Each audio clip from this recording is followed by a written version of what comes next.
Très bien. Eh bien, donc bienvenue.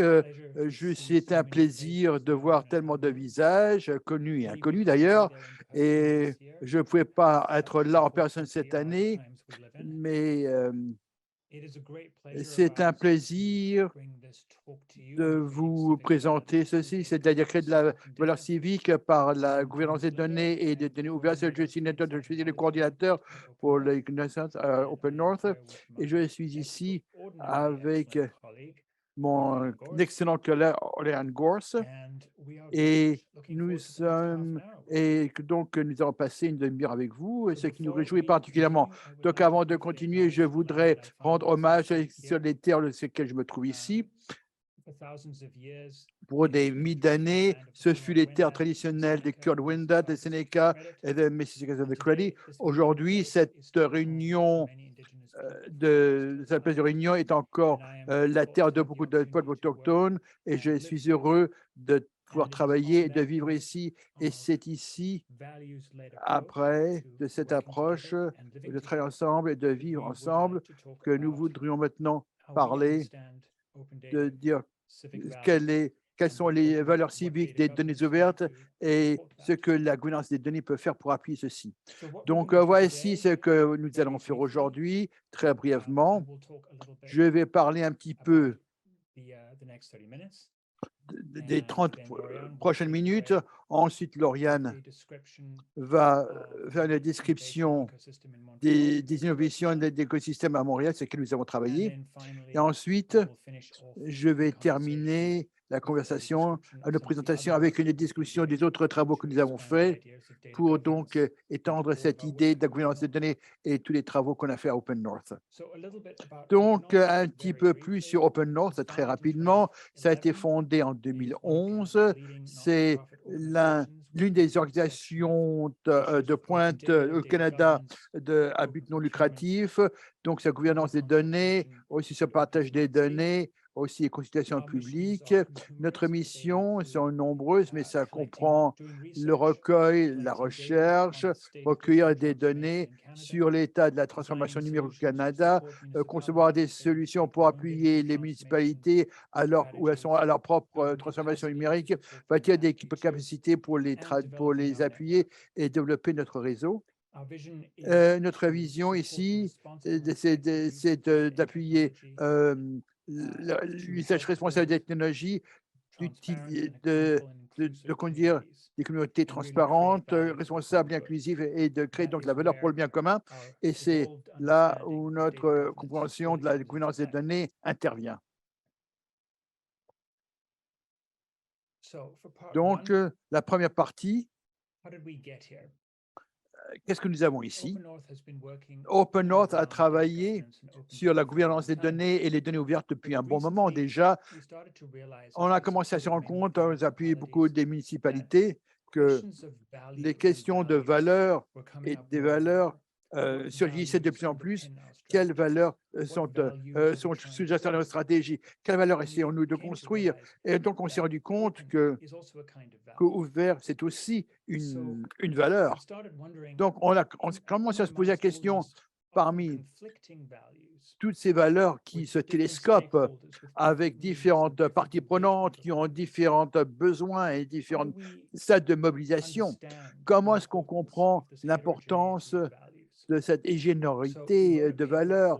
Donc, on a écrit un article qui s'appelait Créer des valeurs civiques dans des communautés ouvertes et intelligentes. Donc, jetez-y un coup d'œil. Et c'est par ce concept de valeurs civiques qu'on comprend cette nature multiforme des valeurs. Et on a commencé à dire, étant donné qu'il y a cette complexité des valeurs, comment est-ce que nous pouvons évaluer, comment pouvons-nous les déterminer, choisir, quoi mettre en œuvre, comment le mettre en œuvre, que mesurer, comment le mesurer et comment mettre en œuvre tout ceci. Et on s'est rendu compte que ceci nécessite une discussion beaucoup plus inclusive, beaucoup plus active. Et pour faciliter cette discussion, on s'est rendu compte que ce qu'il nous fallait, c'était une conception beaucoup plus large de la gouvernance des données. Il fallait comprendre que les données de gouvernance étaient dans des silos, soit dans le monde des grandes sociétés ou à l'intérieur du gouvernement. Il fallait aller bien au-delà il fallait bien aller bien au-delà de ça et inclure toutes les parties prenantes de la collectivité. Il faut aussi comprendre que la gouvernance des données reconnaît l'existence de différents besoins et où la médiation est nécessaire. On peut prendre l'intérêt donc des différentes parties prenantes et travailler donc les équilibres qui existent, l'arbitrage qui existe entre des valeurs multiformes qui peut exister dans un projet stratégique, par exemple. Il y a des tensions entre entre certaines données ouvertes et certaines données souveraines des Premières Nations. Et les deux ont des valeurs très, très claires et bénéfiques pour les deux. Mais il y a quand même des temps. C'est donc un cadre de gouvernance des données qui permet ce genre de négociations et donc qui est créé avec un cadre transparent et nécessaire. Et ceci, c'est ce qu'on a passé. On a passé donc beaucoup de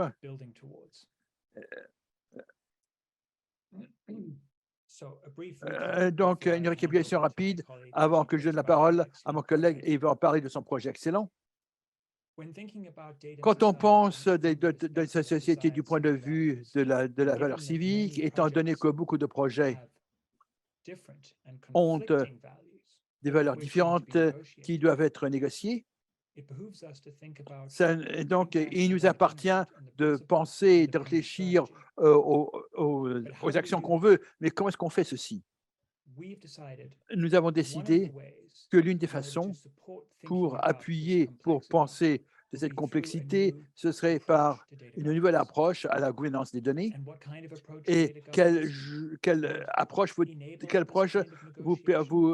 permettrait ce type de négociation, vous permettrait la transparence et la responsabilité pour faire en sorte que la négociation soit faite de façon efficace et de bonne foi et inclusivement pour tout le monde. Ce serait un cadre qui est itératif et qui suit une approche modérée. Et avec ceci, je donne la parole à ma collègue qui va dire comment nous avons fait ceci.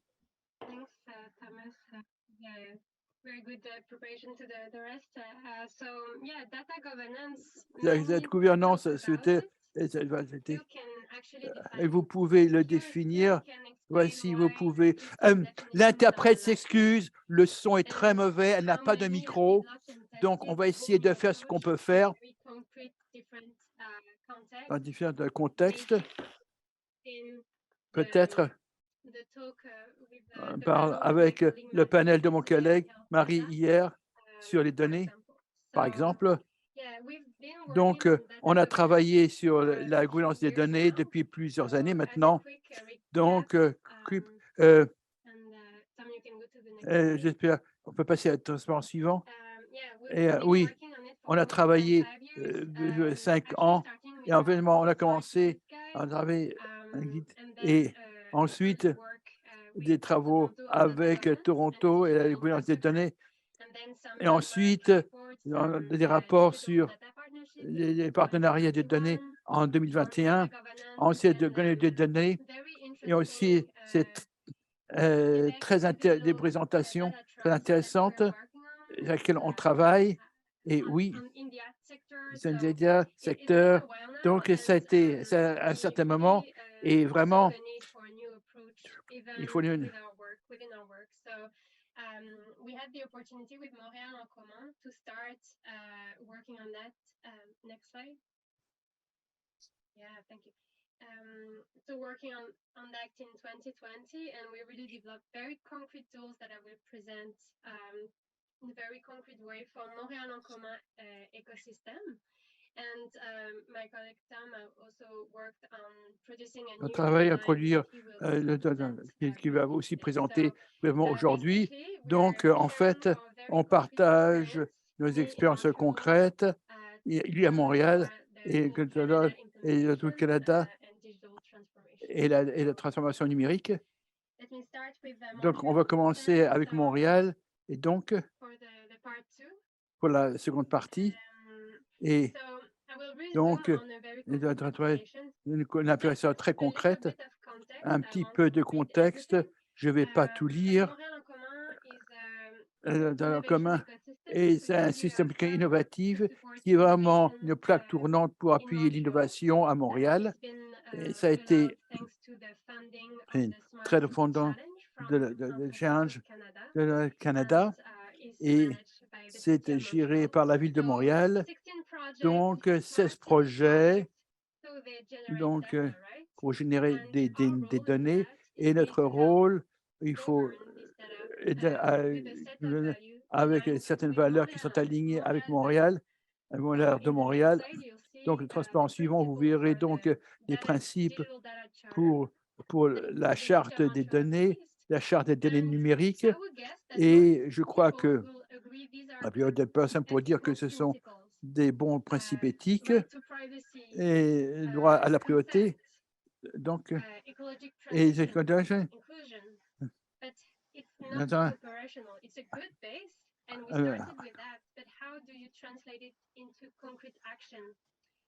So in the next slide, I invite you to meet Ayesha, a fictional character. And alors si, why you see here, the idea of this charter is to implement in concrete projects the values of this charter, right? So this is what we work on. Ayesha works for a nonprofit and develops a technical solution for amateur athletes.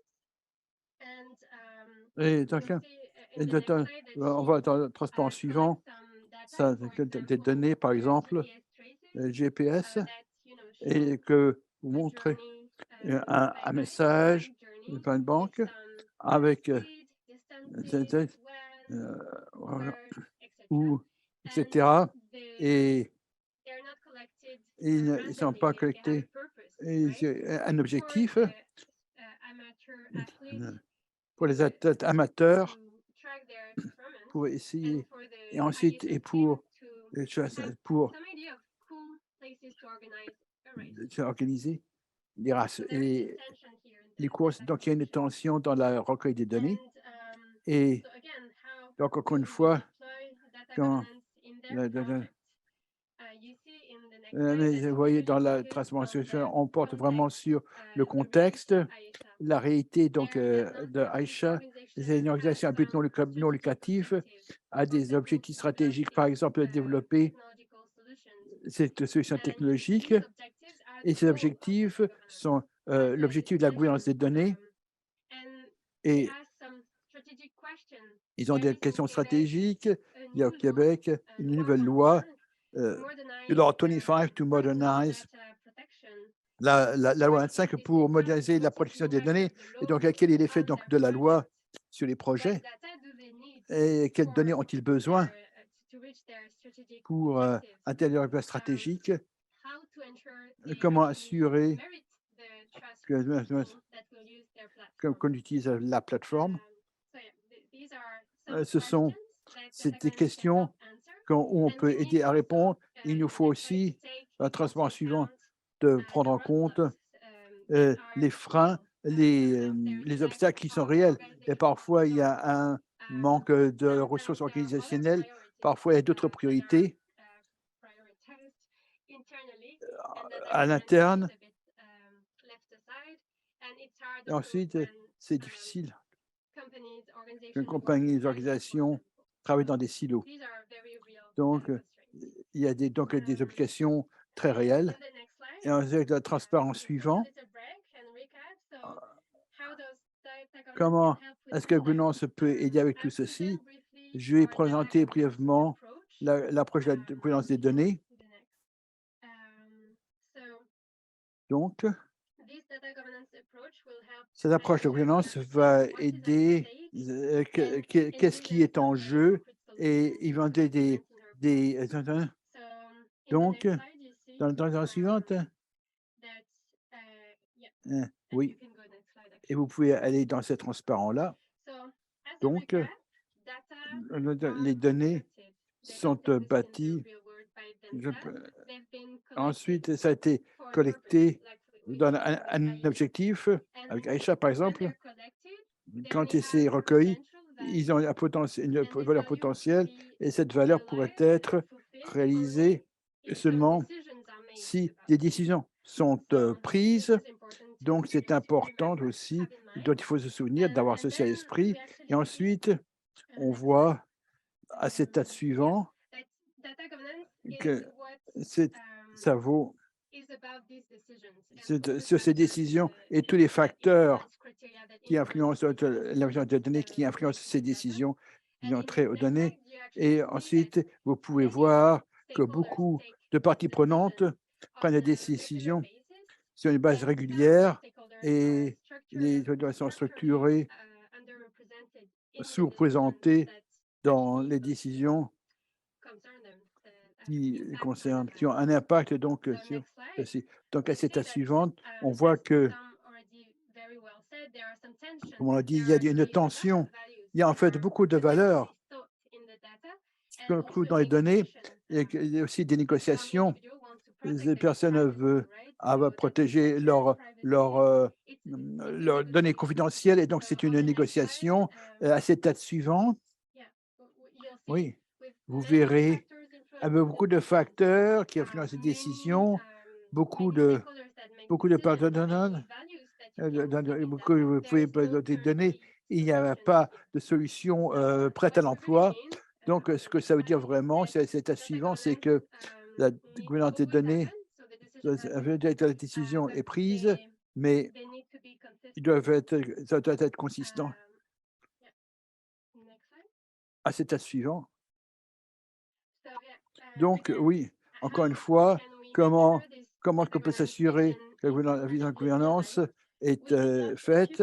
On a développé quelques outils où Aïcha fait ceci. Donc, le premier outil, à cette étape suivante, la gouvernance des données. Donc, on a pris les principes de haut niveau et on en a fait des plans d'action très concrets avec des ressources utiles que Aïchik peut faire des choses ensemble, une chose à la fois, des décisions après décision, et donc améliorer donc la gouvernance des données. Et vous avez un exemple ici pour identifier quelles données utiliser. Donc, c'est un exemple. Et nous avons plus de 70, donc un plan d'action très concret. Donc, comment est-ce que comment elle est mise en œuvre? Ce n'est pas un à la fois, c'est en fois. Donc, à cet état suivant, vous verrez nos autres projets, nos autres outils, les sondages d'auto-évaluation où Aïcha et son équipe peuvent voir où ils en sont en termes de la gouvernance. Et vous avez un exemple de ce qui peut être montré, de ce qui peut être présent, des actions concrètes qui sont mises en œuvre, qui sont dans un processus qui sont en train d'être mis en œuvre, d'autres qui ne sont pas encore mises en œuvre. Et ils peuvent commencer avec ceci et établir des priorités grâce à ceci, et, petit à petit, et voir comment la progression se fait en cours de route. Donc là, c'est le suivant. Disons que dans un scénario un peu fictif, Aïcha a géré donc les risques et aussi a du mal à IGT quand une politique de protection des données. Donc, nous avons dans le commun un écosystème, donc ici comme un service pour aider avec des mots de protection et aussi d'être mis en œuvre. Donc, un partenaire dans la réalité et ensuite, ils ont cette communauté de pratique pour s'assurer quand on teste, on expérience tout ceci, on peut partager donc les connaissances et c'est ce que je vous ai monté dans la citation suivante. Quand il faut comprendre qu'avec nos tests et prendre les outils et les tester de terrain, voilà. Donc on a de nouvelles connaissances, il faut s'assurer qu'ils sont partagés, partage le guide de écrire donc une politique de et donc voilà, la citation suivante, la gouvernance des données développée pour le Montréal en commun partenaire et aussi on commence avec donc les partenaires stratégiques. Ensuite, on va au principe, l'attention aussi, le principe et donc des actions concrètes que vous pouvez prendre pour les mettre en œuvre avec notre cas de données. Ensuite, avoir un outil pour savoir où vous ajoutez dans la mise en œuvre de ces plans d'action très concrets. Ensuite, Aisha peut prioriser et ensuite les mettre en œuvre. Ensuite, avoir un suivi, une évaluation des progrès. Et ensuite, leur commencer donc des petits pas après des petits pas. Dans ce que vous voulez, on a donc une page pour ce projet. Ensuite, on peut aller, c'est seulement en français pour l'instant, mais ce sera traduit en anglais bientôt. Et oui, et voilà, comme à cette étape suivante, s'il vous plaît, où on met en œuvre donc les tableaux dans notre plan d'action concret et dans des projets très concrets à l'extérieur de la ville. Quand ceci a été cité. Oui, donc je suis donc très heureuse de vous avoir parlé de ceci, des étapes suivantes. Donc, la troisième partie. Merci, Lauren. Ensuite, on va parler un petit peu de nos étapes suivantes. On va adopter cette nouvelle approche et ça commence avec les valeurs civiques. Ensuite, ça va aux étapes de mise en œuvre très concrètes que le projet doit prendre pour donc mettre tout ceci en œuvre. Donc, voici certaines des approches qu'on va adopter au cours, enfin que nous adoptons déjà au cours des prochains mois pour mobiliser et appuyer donc la mise en œuvre de cette approche. Donc, nous avons mis au point un module d'apprentissage en ligne. On a une plateforme qu'on appelle OnTrack, North Training Center, je crois que ça s'appelle, où nous abritons beaucoup de modules d'apprentissage. Et maintenant, nous en avons un maintenant, c'est la gouvernance des données. Donc, je vais inclure un lien dans un transparent suivant. Jetez-y un coup d'œil et vérifiez et regardez. C'est comme la data phase. Donc, on encourage donc la rétroaction de la part de tout le monde. Laissez-nous, dites-nous ce que vous en pensez. Et si ce n'est pas clair, si vous pensez qu'une partie doit avoir des explications supplémentaires ou a peut-être trop d'explications, eh bien, c'est toujours possible. On voudrait vous entendre sur cette question. On s'engage aussi dans une série de réseaux de solutions communautaires et des ateliers sur donc, la mobilisation des parties prenantes, sur l'intelligence. Et ensuite, nous avons deux autres projets qui sont en cours pour tester cette approche, un dans le domaine de la gouvernance des données et en utilisant donc les analytiques pour appuyer donc la résilience climatique, et un autre pour appliquer cette approche à documents et donc à la police. Donc maintenant, je vais parler un petit peu de ceci dans quelques minutes qui nous restent, et ensuite, je vais ouvrir la parole donc aux questions. Donc, le cours de formation que nous avons, vous avez le lien en bas qui va, et là, vous pouvez choisir le cours de gouvernance des données que vous voulez suivre. Tous nos cours sont accessibles à tout le monde. C'est un cours très avancé. Nous avons deux niveaux, introduction et avancée. Ça bâtit sur des cours précédents sur la gouvernance, sur les données, et aussi sur, ça a compris des leçons sur la définition et l'importance de faire la gouvernance des données. Aussi, ça comprend aussi certains cas pratiques, y compris le cas de Montréal.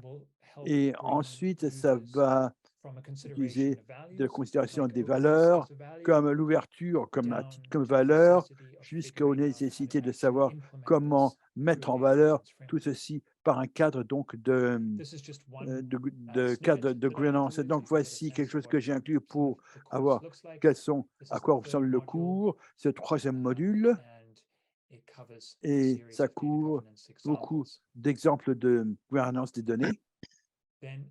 Ensuite, dans le réseau Community Network, nous mettons au point un certain nombre de réseaux. Voici des dates. Les autres sont TBD, mais probablement au mois de janvier,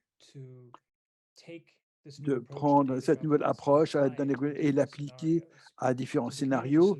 Donc, Community Solutions Network est un réseau de municipalités qui travaillent ensemble pour travailler ensemble sur des projets de transformation numérique. Et ce processus collaboratif, c'est Donc, dans ces ateliers, on va appliquer ces cadres de gouvernance des données et tester pour voir comment ça s'imbrique dans différentes questions, des stratégies numériques, des domaines où les participants peuvent être impliqués. Donc, le premier serait sur la mobilisation des parties prenantes. Ensuite, quand on pense de qui participe et comment les décisions sont prises, qui font appel aux données, étant donné que c'est tous des projets de transformation numérique, ça fait toujours appel à des données. Et donc, un cadre de gouvernance des données est nécessaire. Ensuite, on va parler de la valeur civique. Comme je l'ai dit, la valeur civique, c'est l'une des questions d'origine qui nous a incité à repenser ceci. Quelles sont les valeurs qui sont sous-jacentes à un projet de modernisation? Qu'est-ce qu'on veut gagner? Qu'est-ce qu'on veut construire ici? Parce qu'en raison des tensions entre différentes valeurs, la gouvernance des données peut aider. Ensuite, à l'année, on va aussi envisager l'intelligence artificielle, comment les municipalités peuvent développer des impacts algorithmiques et comment la gouvernance des données peut aider à évaluer les tensions entre différents types de risques et d'avantages. Donc, c'est une question de valeur. Ensuite, enfin, on va avoir une session sur la souveraineté des données avec des autochtones, avec différents partenaires pour discuter comment les principes TechOCAP peuvent être appliqués pour régir les tensions entre l'ouverture et la souveraineté. Finalement,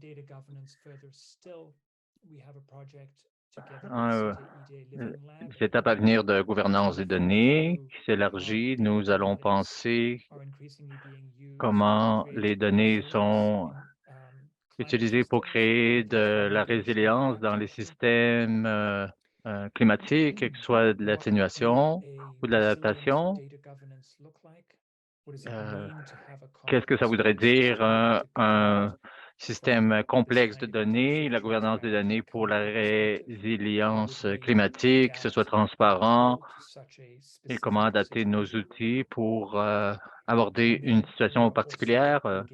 Et ensuite, nous avons mis de l'avant un projet pour l'identification, d'appliquer une approche transparente de la gouvernance par rapport à des enjeux très complexes en matière de collecte des données et de surveillance.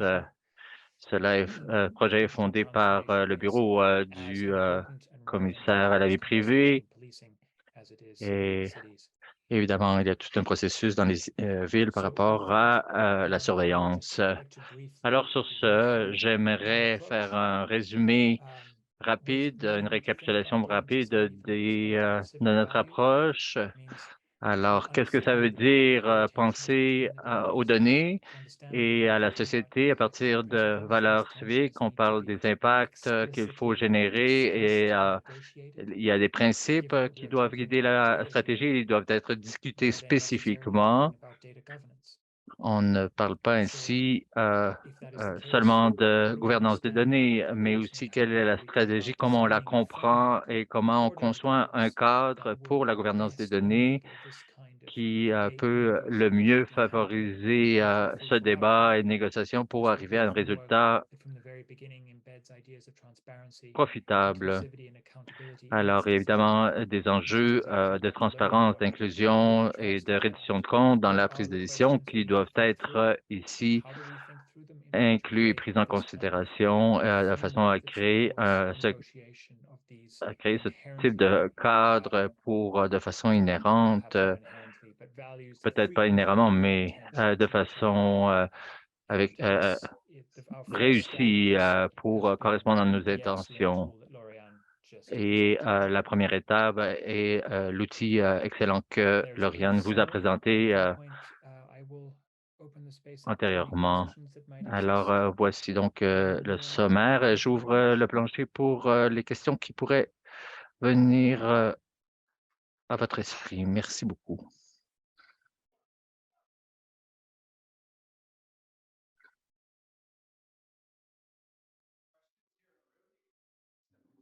Il semble y avoir une question ici en salle. Est-ce qu'il y a des questions dans la salle? Approchez-vous du micro, s'il vous plaît. Très bien. Est-ce qu'il y a des questions du côté de l'espace virtuel? Non, j'en vois pas. Merci beaucoup pour votre présentation. Aujourd'hui, je crois que ça ouvre nos esprits sur les enjeux de gouvernance et comment ça peut se déployer, comment le processus à suivre et les implications, non seulement d'avoir des données, mais aussi comment on les gouverne, comment on les gère et les administre. Alors, nous allons passer à la prochaine présentation. Alors, je passe ma parole à ma collègue pour présenter la prochaine panéliste.